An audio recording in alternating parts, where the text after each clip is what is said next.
come from for that loan? They were, and the collateral came from assets that Alameda owned, and the liabilities were, a short margin position open on FTX, coming from the assets that FTX had.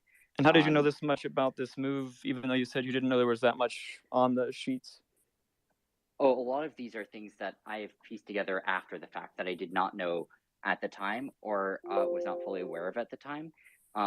This is sort of a hodgepodge of things that I knew, things that I didn't know but have since found out, and things that I'm guessing at given what I've been able to find out, but I'm not entirely confident in. Were FTX consumers made aware of this? But Sam. Yep. Just before, I want to go on that specific point.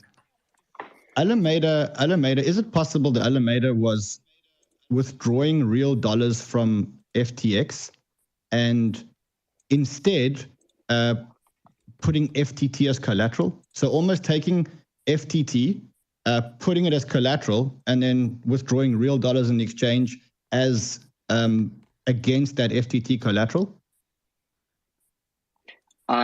Yeah, a lot of clients were doing that. I do believe Alameda was doing that as well, and was doing that for a substantial size. Yeah, the size that I saw was more than they were supposed to have as unlocked tokens. Do you think it's possible that maybe they were leveraging more tokens than they had unlocked? I don't believe it's more than were unlocked, because all FTT tokens are unlocked at this point. There are separately, so I think that what CoinGecko and CoinMarketCap sort of denoted as circulating tokens, I believe that was effectively not counting FTT tokens held on FTX. I think that's roughly how it was implemented, that it was because it's just done by looking at a set of blockchain addresses, and we're basically taking all tokens except for those on some specific subset of blockchain addresses. And I think what that was doing was just excluding at least some, if not all, of FTX's wallets from that calculation, and probably had been for a little while. So I think that the circulating supply calculations on CoinMarket and CoinGecko were, they're displaying a particular thing. I don't think that thing was necessarily what was the most intuitive thing, but all FTT had been unlocked for a little while. Thanks, man. And you stated in your text, leaked on Vox, that you knew deposits from FTX consumers were essentially lent out to Alameda, and that Alameda then invested with these funds, correct? Something roughly like that. Okay, and so you then would have had to been aware of that happening. In that report, now by Reuters, we referred to back, it also stated up to $2 billion of those funds are now missing. When Reuters asked you about this, no clarity was given. In fact, you responded with 3 question marks. So I'm asking you in front of our audience here, the live crypto audience here, where did that $2 billion go? I'm so confused. So first of all, I didn't say knew as of when that was happening. It's not clear to me what you were saying there in terms of when I knew that. But I'm not sure that I asked you a question, Sam. Can we just stick on that? I'm trying to keep this to where we can keep it very cordial and really inform the audience. So, in that report, it said $2 billion of those funds are now missing, right? From the 10 billion, they're released up to 2 billion, at least 1 to 2 billion gone from the balance sheet, disappeared. No one knows where they're at. Where did that $2 billion go? I have no idea what that's referring to. Okay. So you had no oversight of that much money being able to just disappear from one of your firms? Wait, I'm not sure. Sorry.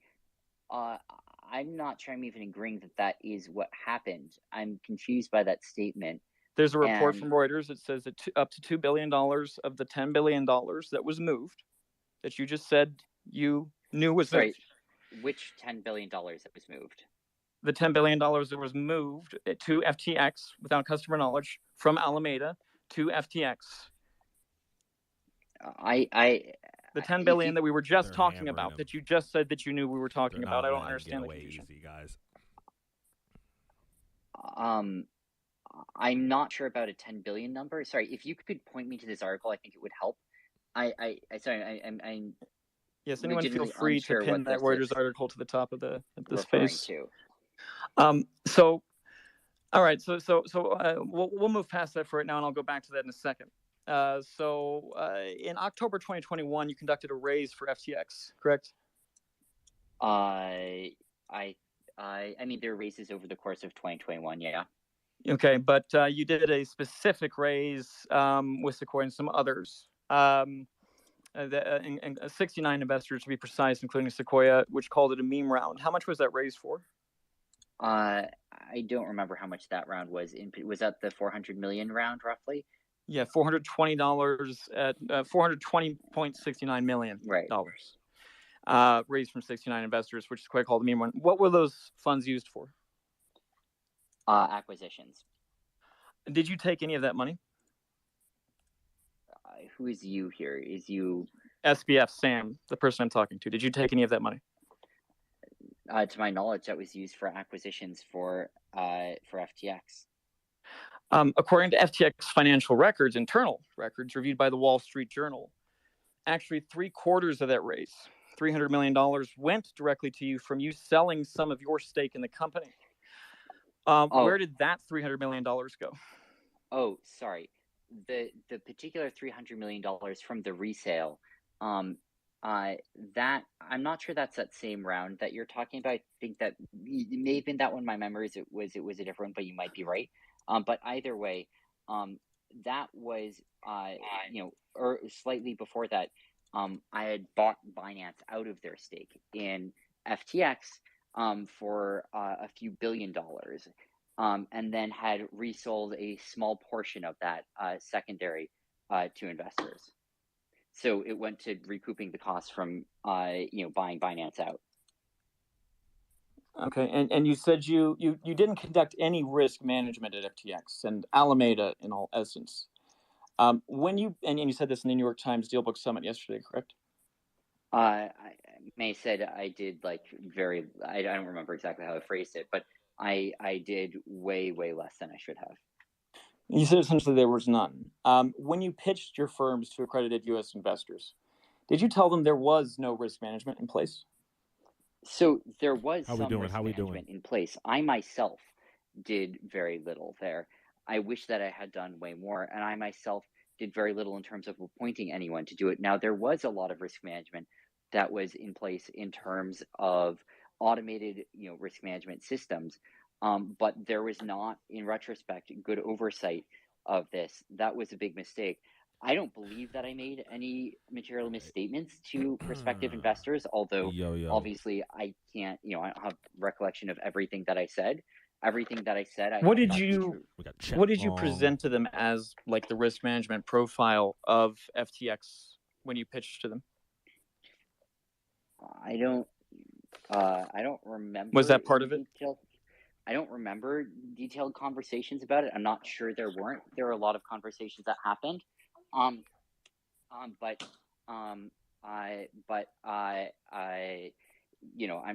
sure there weren't, but I don't particularly remember many.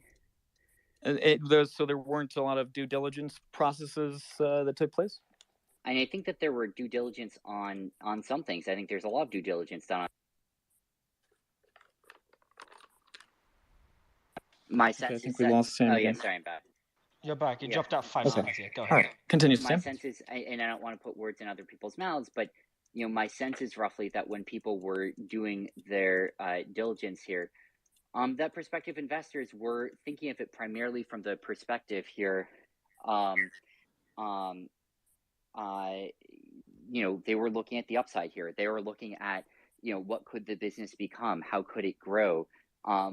That's what you generally do as a venture investor. And if you are, primarily concerned about, the downside of venture investment, that probably means it's an investment that you don't want to make and aren't going to bother investigating in the first place. So, so the point that you're making is that they didn't need to look into the risk management profile? I'm not necessarily saying they didn't need. I mean, I don't want to make a statement about what they needed to or didn't need to do, but I think from their perspective, that they saw themselves as, I would guess, as primarily looking into what is the upside of this business, and. Okay. And did I lose you there? Yeah, sorry, but it stops. But at the end of the day, obviously, I don't want to talk for them. They should talk for themselves. Okay. And did you ever update your investors on the status of your risk management profile? I don't remember having like a specific, update specifically related to that. I don't remember everything that's been said, but but I'm not sure exactly what you're getting at there, or if you're asking like, did I have a special session where called like update of risk management? Like, no. Did you have any regular meetings with your investors? Yeah, we would have a call every few months to talk about the business. Okay, and the ways that you were controlling customer assets or anything like that just didn't come up, is what you're saying? I don't think it particularly did. Okay, so that interesting. Now, yesterday in the New York Times Deal Book Summit, you made an interesting statement. So it kind of stuck out to me. You said you, quote, marked the assets Alameda used as collateral. How then were you not aware of the size of Alameda's FTT collateral then? And wouldn't this mean that you had access to Alameda's bookkeeping? Sorry, you said that at the Deal Book Summit, I said... You said that when you were asked about the marking of the assets and whether they were marked properly. Do you remember that question from Sorkin? Vaguely, yeah. Okay. And you responded saying that with Alameda Research, you marked those assets. I'm just hosting a... And that would mean that you were the one who had determined the price of them on the book, correct? We had algorithms which determined the price of those on the book. I'm sure this will be recorded on Twitter. Okay, so then what did you mean by you had marked the assets at Alameda? I think I was... so I don't remember the exact phrase that I said. It may have been me just saying, like, we as in... like FTX, the product, we're marking all assets to mark prices. But I'm sorry, I actually don't remember exactly what I had said then. Okay. But I said to you that you said that you had marked the assets. That is something that you said directly in response to his question as to whether you thought that they were marked properly. And you felt that you might not have marked them properly while you were marking them at Alameda, up against everything else. But in doing so, that would mean that, like, that is access to the books, is it not? Sorry, so this is, to be clear, marking the assets of Alameda on FTX, right? Looking at the collateral that Alameda held. No, this is just marking Alameda's assets. You didn't say anything about FTX specifically assets or Alameda's assets on FTX. You were specifically mentioning how much was marked as far as the collateral of Alameda. Yeah, but I think that was implicitly the collateral that it had on FTX is my memory of what that was referring to. But I mean, either way, sorry, I can talk about what I actually think here. Which is that I in general, like, FTX was marking assets to what their mark prices were, and that when I was thinking about the risk profile of large positions on FTX, and specifically of Alameda's position, which I was also surprised by the size of in retrospect, but in addition to that when I was thinking about not from a formal marking perspective, but from a just in my mind, how do I think about this? Is this something I feel nervous about? Is this something that I need to be investigating more perspective? That I was substantially underestimating what crash risk would look like. And I was thinking about, a 50% haircut as a substantial, very large haircut, rather than as, possibly even an underestimate of what would be necessary for a short period crash in some circumstances. So, I think it was, I certainly think that I made some big mistakes there in how I was thinking about it. Okay. Sam, sorry, it's running again. Yeah, go ahead. I want to. There were a couple of accusations about the way that you ran the exchange, and I really want to try and get to the bottom of it. One of the accusations was someone that went onto BitBoy show. I'm not sure if you heard the show, but he mentioned that FTX was creating more tokens than there were in circulation, or more tokens than they were given for their market making role, almost creating synthetic tokens and trading in these synthetic tokens that they never really had. And yet, you had some really convincing evidence he showed a little bit of like on-chain data in terms of, the number of tokens that they sent to FTX versus the number of tokens in FTX and the tokens that were returned. And his accusation was that FTX was trading synthetic or fake tokens to manipulate price. Do you think that could have happened? Sorry.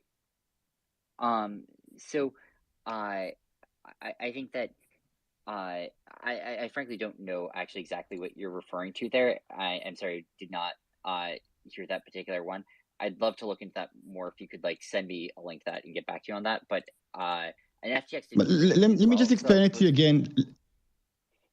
Let me just explain it to you. Like for example, when a token gets listed in exchange, sometimes the token would be required to give the exchange to lodge certain tokens with the exchange in their role as a market maker.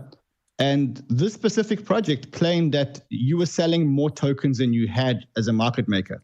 And when the time came for FTX to return the tokens to the project, there weren't enough tokens. And I'm just trying to understand, like, do you think that it could be possible that maybe you guys created, call it fake synthetic tokens, fake tokens, that kind of... So I think you're probably talking about Alameda there, not FTX, and I don't know the details of that. I'm sorry, I wasn't running Alameda, and but I can try and look into that. Simon, I know you had a question as well. Okay. Right, Simon. No, maybe it would be good to look at some of like the key events, because obviously we've gone quite deep here into like the specifics around.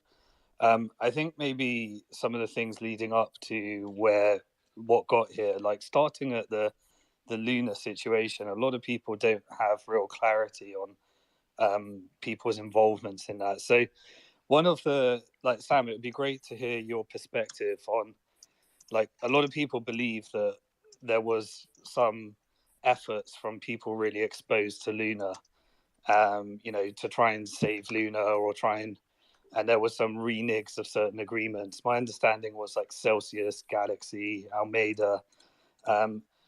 Could you share with us like any of the things that were happening between those that were significantly affected? Because obviously this is the start of the story. So I actually know surprisingly little about the Luna side of this. I don't, like, to my knowledge, neither FTX nor nor Alameda were particularly involved in Luna. Obviously the market crash was quite relevant for them in the industry as a whole. But I don't think that there's that much specific, if any, specific Luna involvement. I think that there were, I guess I think that like there were a lot of, there are obviously a lot of blowouts in like borrow lending desks around then that came from sort of secondary exposure to Luna, flowing through Three Arrows and other places. But I don't know much outside of that. Do you know, like, anyone that made significant money from the Luna collapse? Was there a way of like shorting the stable coin on using any of the products on FTX? I think there are probably a lot of good arbitrages to do. Like, I do think that is likely the case, and I think that things were just like not trading really exactly in line for most of that period. So, I think there are really good trades to do then.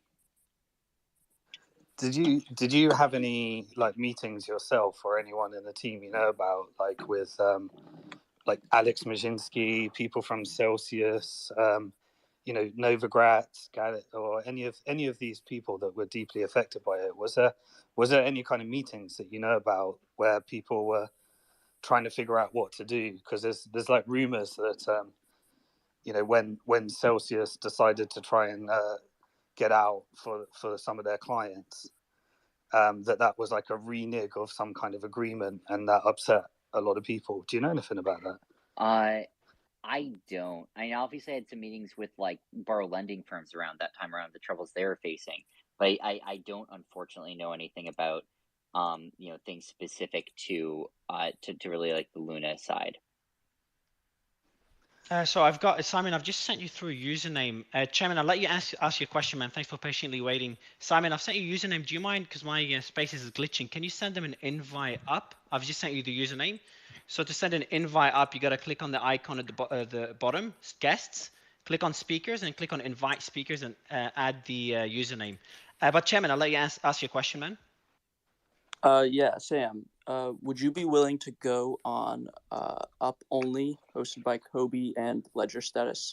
Potentially. I suspect that I have been messaged about that. I'm sorry, I'm still digging through my my backlog of messages. But I'll try and put that on schedule. You gotta go on it. Come on. I've got another question for you as well, Sam. The tweet. So while Simon invites a guest to ask you a couple of questions, and I know you have to go over in about 5 to 10 minutes. There was a tweet on 11th of October. At some point, I might have more to say about particular sparring partner, so to speak. But you know glass houses. So for now, all I'll say is, well played. You won. You got the Rari most will assume this refers question. to CZ, and would love you to elaborate on this. It's been a while since the tweet. Yeah, it was. I like mean, Raris. Look, mostly I screwed up, and like I feel incredibly bad about that, and it hurt a lot of people. And you know, whether or not it matters, I'm going to do what I can to try and make it right. And I don't want to try and deflect responsibility from that.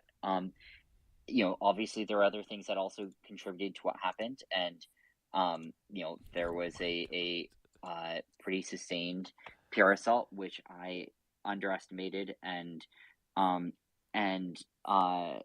know, underestimated the impact of, and underestimated the execution of, and I think that was quite impactful.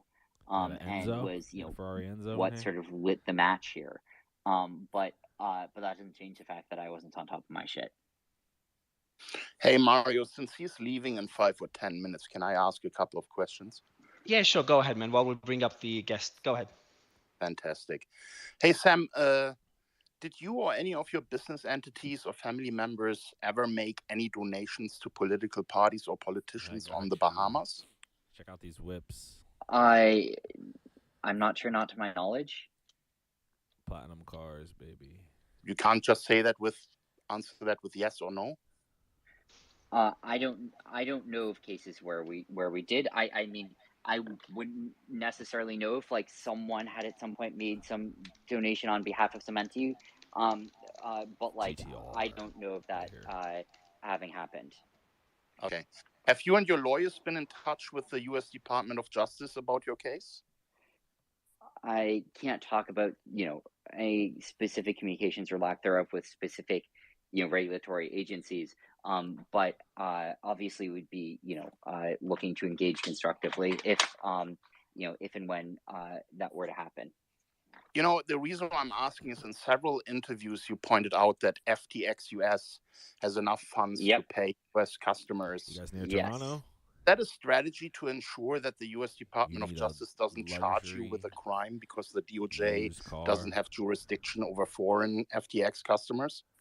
I mean, it's a true fact. It's like FTX US was in fact a segregated business, and it didn't have, you know, any of the properties that led to the issues on FTX International. And so, you know, to my knowledge, it is solvent, and that doesn't take away what happened on the international platform. But they got the 360 but view. I don't know, at least it's something. Have you transferred funds to FTX US before the bankruptcy to enable this defense strategy? No, Guys, FTX US was, to my knowledge, always solvent. They got it all. They got the view. In some of the recent interviews, you used the phrase, I don't have the details, 116 times. Why is it that you know so little about your own companies or even about the real estate deals that you facilitated for your parents? So many of these things were things where I was not the one who was primarily doing them. And then many of these things are things where there exists data that would make it entirely possible to answer these questions. But unfortunately, I don't have access to that data right now. And you could ask the Chapter 11 team to try and get access to such data that might help answer some of these questions. But I don't have that data about my the companies that I started right now. Okay. I see. Kim, if we can give CoffeeZilla the mic after this question, if you don't mind. Oh, we got CoffeeZilla. Yeah, go ahead, Kim. Last question, CoffeeZilla. The mic is yours. Two more things really quick. So you keep saying that you want to help your customers getting their money back. What are the concrete steps that you are taking? So, I mean, look, a lot of this isn't in my control right now, and a lot of this is going to be up to the global administrators and regulators who are involved. But I'm happy to be of assistance to any of them any way that I can. And in any way that they want me to be, but I would be excited to be to the extent that I could help find help put together anyways, or be a part of that to help make make customers more whole by probably by there being more funds for them to have access to. And if he is, CoffeeZilla, the mic is yours, man. Hey, thanks for having me. I just wanted to quickly ask. So there's this big question about this $8 billion that went into some kind of a stub account. If I just want to get some clarification on this, from my understanding, what you're basically claiming is that back when FTX didn't have banking, you'd use Silvergate to have people to wire money to Alameda Research and then credit them on the FTX side, but you didn't actually account for that money going back to them. So essentially you had like $8 billion come into FTX you didn't have on the books, technically. I mean, can you explain more how that worked? Because it seems like such a key part of this whole thing. And so far, we've gotten like very vague things about stub accounts. Just try to be as specific as you can on how that actually happened. He's not going to get specific. So, and again, some of these are things I'm trying to piece together that I don't have the full answer to. But I think that part of it was, I believe that there was, who even let him do this? Correct FTX. Does he have lawyers? In terms of the audited financials, isn't he supposed to just keep his mouth shut? But that at least I can say that when you sort of pulled up, on a dashboard, what the accounts look like, it would not have, it wouldn't have displayed. Seems pretty patient, those transfers, and it wouldn't have displayed the balances related to those, which meant that it was. That the sort of what you would naively see as the relevant, as the relevant sort of position size was quite a bit smaller than what the full position size was. Specifically, you're talking about the funds that went into Alameda that was credited to FT on the customer side on FTX. Yeah, you're saying that basically when you looked at your dashboard, Alameda was using those funds to trade perhaps, but that ultimately you couldn't see that on the Alameda side because there was some kind of an accounting problem where there was a mix-up with where it was credited. Is that the story? Yeah, it's something roughly like that, or at the very least that the common displays of it did not include that piece of the accounting. A real quick second follow-up. So I've talked to a few Alameda insiders, and I've kind of run them by your story of things. I think you probably are aware. I'm pretty skeptical. And one of them, when I told them could it be that Sam wouldn't know about this? Somebody who worked with you, and they actually they laughed and they said, "There's no way he's claiming to be stupid now when he was like this genius wonder kid." And so my sense of things is, how do you explain this? How do you explain the fact that some of the people who worked with you for years, your employees, have come out and said, there's no way he didn't know about these back doors. There's no way he didn't know what Caroline was doing when you guys were very close. The offices were right next to each other. I mean, how do you expect us to believe this story you're spinning? I mean, I don't know what to say. He's cooked. I had a lot going on. He's cooked. Nice and hat. I was spread thin. I was a bit less grounded than I had been before. Gold moon mission, and gold space. I lost track of a lot of important things, and I mean, I think that City Nights. Hang on one second. I think spread thin is one thing, right? Like I think things can get out of hand, but we're talking about a fundamental understanding of whether Alameda was commingling funds with FTX. I mean, I saw your Stephanopoulos and Sorkin interview, and you're pretty categorical that you had no idea that you were mingling funds. So that's what I'm asking about. Not like, did you know exactly what was happening on November 7th or 8th? I mean, I can understand sort of things getting out of control, but we're talking about the most fundamental grasp on how your business worked. You're telling us you had no idea. I was not aware of a lot of what was going on. I was vaguely aware that some of these systems existed.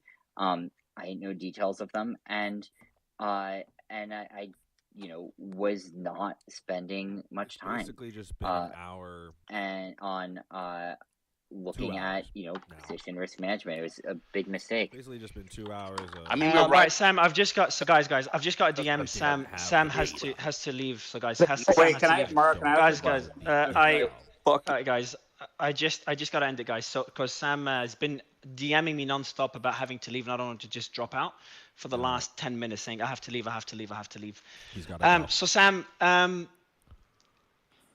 the last question I wanna end it with is there's two camps right now.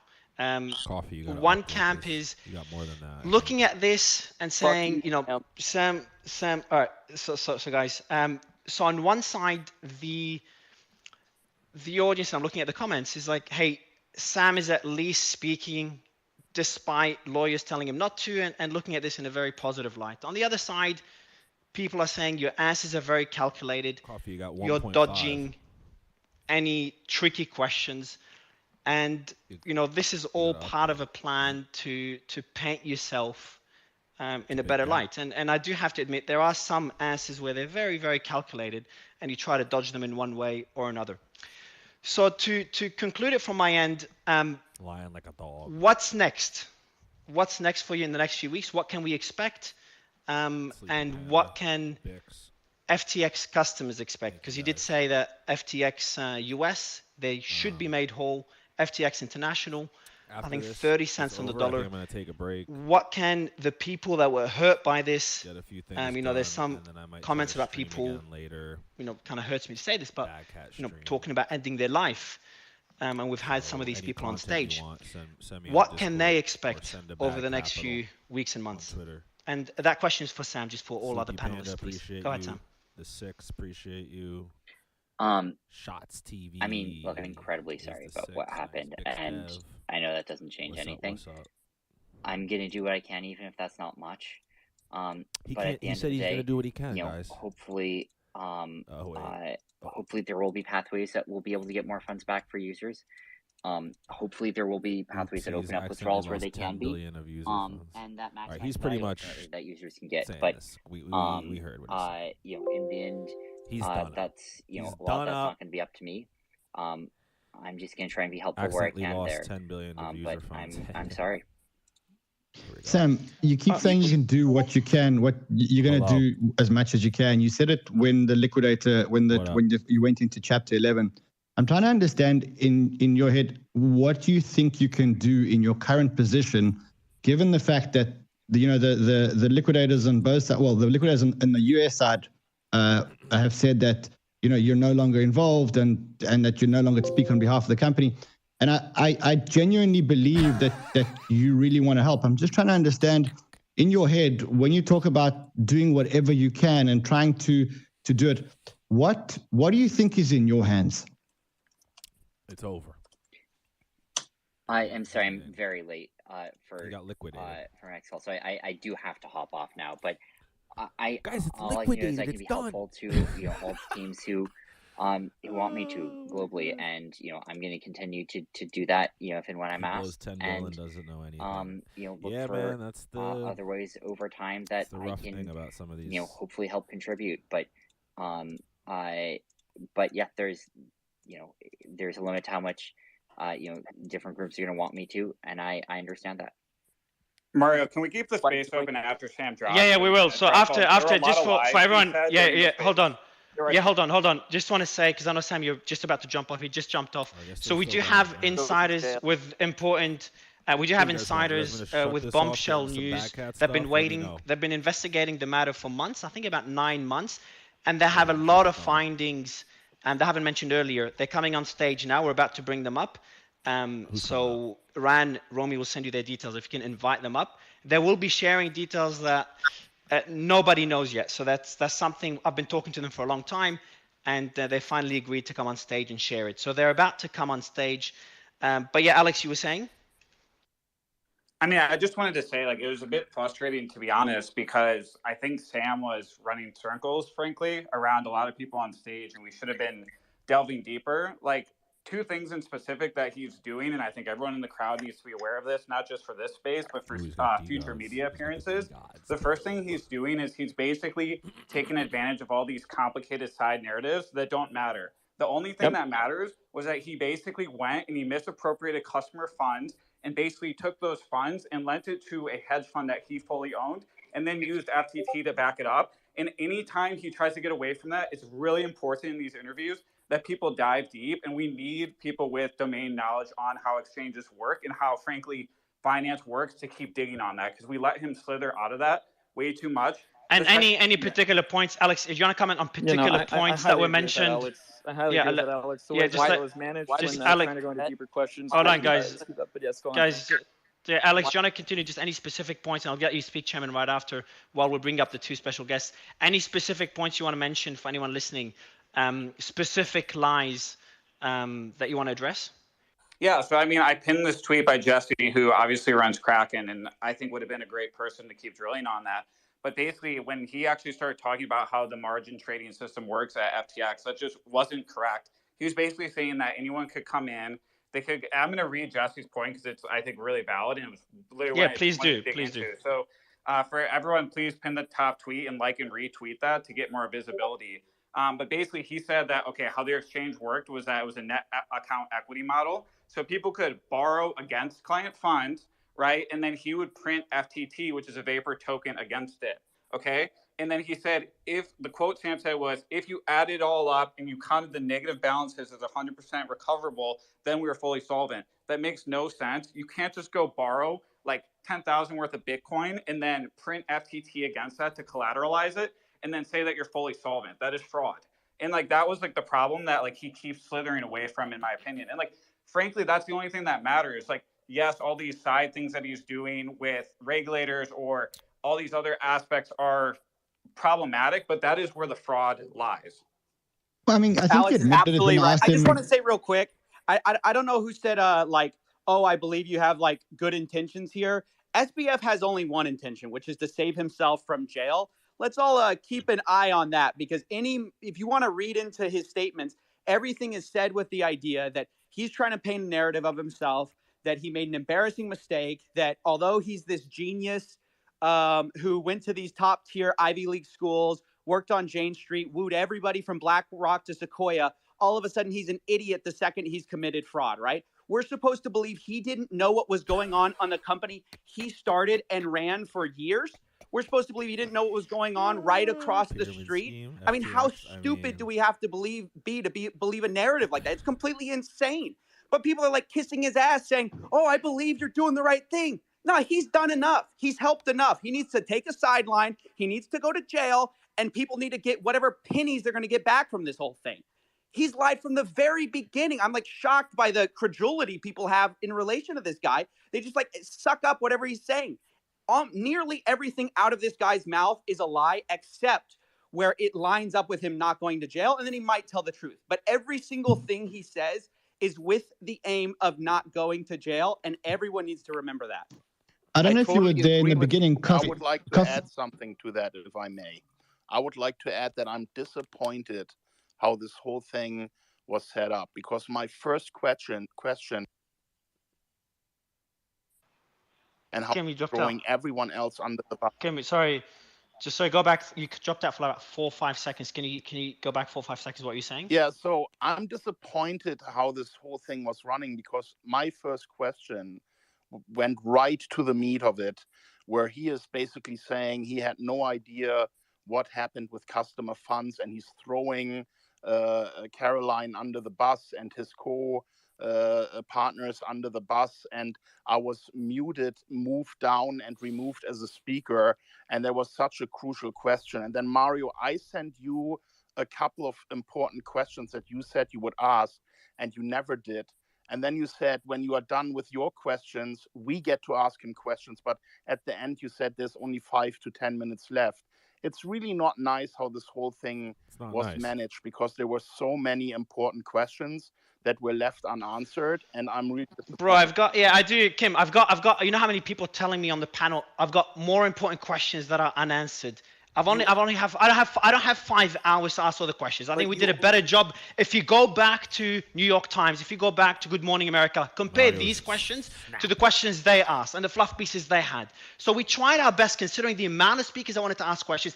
I have 50 questions. I asked 5 of them, considering there's only so many I can ask. So Chet does a lot of interrogations. So he was trying to pin him on a few things as well. Rand had great questions and brought questions from BitBoy as well. So I think, all of us have more questions. I have more questions I'm annoyed I couldn't ask as well. So it's something that, it's a point that we can all make. But guys, I think to Coffee's point, we got him to admit that the money was double accounted for in Alameda and on FTX. He literally admitted it when I asked him the question. I said to him, is it possible that people were depositing money into Alameda, no money was flowing between FTX and Alameda, and people were trading as if they had money, and therefore you were double accounting on the money? And he pretty much said, yeah, that could have happened. That is probably what happened. I mean, beyond that point, he admitted that Alameda was taking money and they were crediting people on FTX. And then Alameda was still using the money. So they pretty much were creating fake money on FTX. He admitted it. Go back. I've got this thing on YouTube. I'm going to cut out that. Rand kept taking it back to that key point, and we did get to the key point, which is that the spot and futures were commingled. And the bit that Jesse was trying to, that we found out afterwards, is that these margin positions are you simply lending your Bitcoin to somebody, and somebody, these are matched up on an order book peer to peer. So we got the key thing out, which is that it was all commingled. It was a mess, and there was no. Spot, and he agreed. He said that Spot.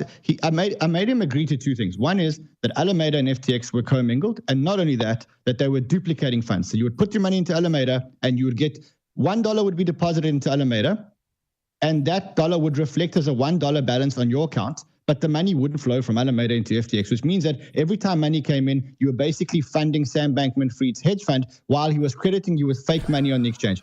He admitted to that. The second thing that he admitted was that there was no separation between spot clients and futures clients, which means that effectively there was commingling of funds, and that is a fraud. That's a fraud in any country. That's a fraud in Bahamas. It's a fraud in the USA. It's a fraud anywhere in the world. That's the second thing that's the second thing that he admitted. So I think we pretty much got out of him 80% of what went wrong here. 80% of what went wrong here, we've pretty much got, and he admitted. I wanted to dig more into the Fiat Silvergate, whether it was issuing stable coins, because I didn't fully get all of that. Did you get it all? No, I think, because he was talking about how made it was just a gateway for Fiat, but then how does that relate to all the Ran, just quickly, Ran, you're a co-host. I have a glitch. Can you check the speaker's request and bring up Hussein? He's the person. I have invited Hussein, and what it says on my side is it says it's asking me if I want to cancel the invite. I can try again. Okay, yeah. So there's Nick Pett, and then I'll send you the 2 handles. So they're the 2 people that were investigating FTX and Alameda for about 9 months, and the findings they have, which they shared with us, pretty insane. So I've been. I'm gonna try and bring them up. I'm gonna just send you a screenshot because I actually have. I've sent you both their handles, and see if they have their hand up as well. They have their hand up as well. Mario. I'm gonna cancel current invite. I'm gonna resend the invite. I think that's the easiest way. Yeah, try that. And guys, so Hussein and Nick, check your DMs, guys. That's how, when Rand sends you the invite, that's how you get it. Yeah, Alex and Chairman, go ahead. Alex and Umbrella. Let's not beat ourselves up too much, man. To get SBF on a Twitter space to take that many questions, that's pretty incredible achievement, to be fair. I think we should beat ourselves up because like that was really a wasted opportunity. Like we've achieved nothing. Simon, I'm sorry, but I don't agree. I think if you go back to the transcript, Chairman and Kim, if you go back to the transcript and you see some of the things that Sam said, and then again compared to the transcript of the other two interviews. Yeah, go ahead, bro. There's a couple key things. No offense to Chet, but like there are people like he spoke 90% of the time, and there are people who are much more qualified on a lot of these topics than Chet is. And you told us we'd all be able to ask like 2 questions at the end after you finished your line of questioning. So first of all, Chairman, I just want to cut in there because I will obviously I'm going to protect my own reputation at any point in time. So don't come at me like that, Chairman. First of all. Second of all, what I was going after and what Mario prevented from happening was a massive series of questions that were going to be ran through pretty quickly in order to get to the root of the matter. This is how you actually do investigations, to actually find out what happened. You don't let the person just keep filibustering, keep just flowing, keep putting. He has about the same 4 responses. Hold on. Are you saying your employer fucked up, Chet? Is that what you're saying?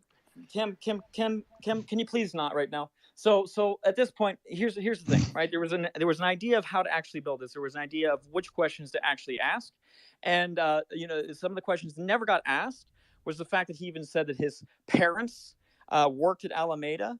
They were both compliance officers, so how did they not catch anything like that? That question was never able to get asked. There's a whole bunch of questions that people don't understand that were actually coming into the fruition, never got a chance to because Mario decided to change up the entire way the space was going. I'm not happy at all with it, and I'm not pleased. All right, guys. So I'm trying to bring up Hussein. So how to go with Brian? Did it work? Because they're in the audience. I have invited. I've got. There's an invite pending for Nick Peterson. And I'm trying to bring in Hussein, but it doesn't find him. I'm trying to add him on, but it's not finding him. See if you can find him in the audience. Go through the audience, and then I'm on it. Yeah, Mario, can I just go ahead, Alex. A quick thought on go, bro.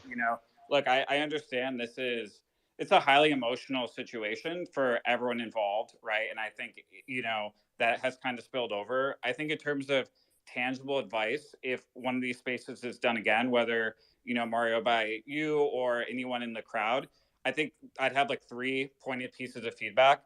The first is you need people with certain domain expertise on the stage. So we really should have someone like a Jesse or someone who has deep technical knowledge of how exchanges work on the stage so that they can drill deeper when Sam basically tries to like feint off of a question.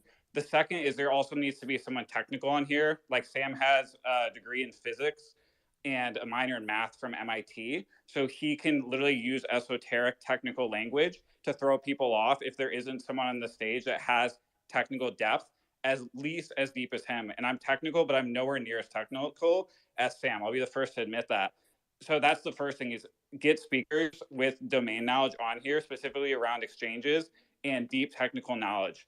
The second thing would be, I get the point Chet was saying, which is I think we have a lot of people on stage, and frankly, that's why I didn't talk till the very end, because I think it could really quickly go south, and Sam can take advantage of us all interrupting with each other, because it basically makes us look incompetent. And even right now, like, we're starting to turn on each other, which again further helps bolster his case. And then I think just the last thing to keep in mind is, again, we have to understand that Sam is doing this all for a reason. He is not a good person. He is a bad person who very, very likely committed fraud. And I have to say likely because it's an ongoing legal case, right? And he's going to do anything he can to sway public perception. It's very unlikely that he's going to slip up. So I think part of the job here is to, like other people were saying, do not greet him with pleasantries. Do not be like, oh, you're a good person. We literally have to hit him hard, because ultimately it's about shifting social sentiment in these spaces more than anything. But I think if you want to I think you'll attract more. You'll attract more bees using honey. And the idea is, if you come in and attack him, he's not going to open up. And the idea is that if you encourage him, then he will open up, and he could start asking, some really cool questions. I think the one mistake that we made was that we went out on the attack, and we shouldn't have gone out on the attack. We should have gone out to have a conversation with him, and then when he was feeling more comfortable and less defensive, then we should have perhaps asked him some tough questions. Look, I don't think that the worst things that are said are true. Yeah, so I'm just trying to bring you Hussein and Nick. I've added you to the group with them, please, right? I know you're trying to bring them up. Yeah, I'm so guys, speaking to them on Twitter. Nick, try to leave. Exit the space. And then join back with a new invite that I sent you. Okay, so exit, guys. Nick and Hussein, exit, and then join back. Because there's no invite that makes me speaker. I mean, you're in the group on WhatsApp, by the way, Ran. Yeah. Because I'm really. So this is, for anyone listening, all reporters and stuff. I think this segment is going to be probably more important to you than the interview with Sam, because you've got, everything that they're going to say. They've got facts that they've collated over 8. I've invited Hussein. Why didn't you guys, have just 2 seconds. When, guys, 2 seconds. Guys, 2 seconds. Sorry, go ahead, Chairman. And while Ryan, you're trying to bring them up. Go ahead, Chairman. Why didn't you have these people on when? So they wanted to come on afterwards. So that's a different discussion. We've talked about it in depth on what would be best, and it'd be best for them to come up afterwards and share the evidence. Otherwise, it wouldn't. We wouldn't even have an interview. Did you get it, guys? Yeah, I've sent it to Nick. The one to Hussein, on my thing, it says failed to send. It says you can no longer send direct messages to this person. Yeah, Hussein, you got to leave the space and try to come back in. You got to come up, guys. I'm not going to give up till you come up. If Rand can't bring you up, I'll use my other phone. I'll log in with 2 phones. I'm trying to. So Hussein, just for the audience, while Rand's bringing up Hussein and Nick, I won't speak on their behalf and all the information. We had a 2-hour chat just today. And to give you guys an idea, that they came on stage a couple of times. I'm trying to paraphrase what happened. They had a project that was listed on an exchange, liquid exchange. Anyone that was in the space should probably remember the story. They got, there was a lot of unethical things done by Alameda that almost destroyed their business. And since then, they started, it really killed them back then. They launched an investigation that was early this year or end of last year that it happened, when nobody really even looked at FTX. And they launched an investigation. They got a lot of chain analysis guys there, and a pretty big team. And I'm just checking the group to see if they're coming up. So that. Okay, so just Nick, Nick's being added as a listener. Nick, just press the button and just wait 2 seconds, and then you'll see if you just wait 2 seconds. There will be a button that says speaker. Just give it 2 seconds. It's glitchy. It takes a while to load. I'm just messaging them now. Crypto man ran. So they, since then, they launched the investigation, and they found things. A lot of them will be pretty crazy allegations for the audience listening, and they'll be pretty clear.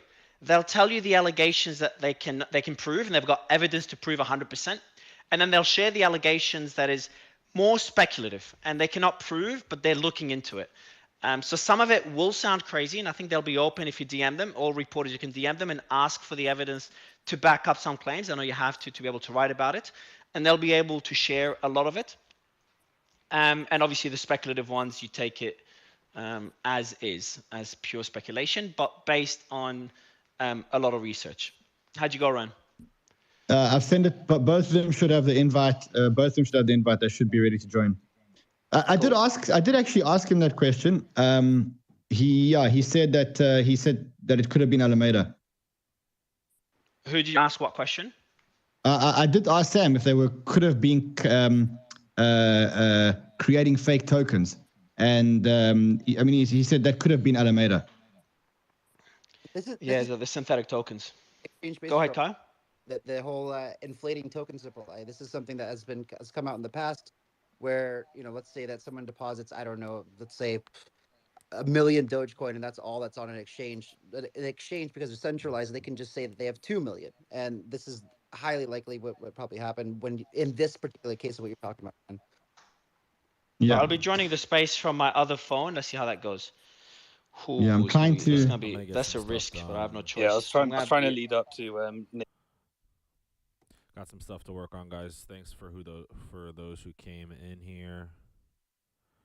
We're gonna wrap it up, and I'll be live possibly later tonight. Bad Cat, baby.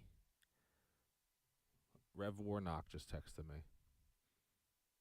He said, Rev Warnock here. I need a make or break moment we need to raise 50K by tonight.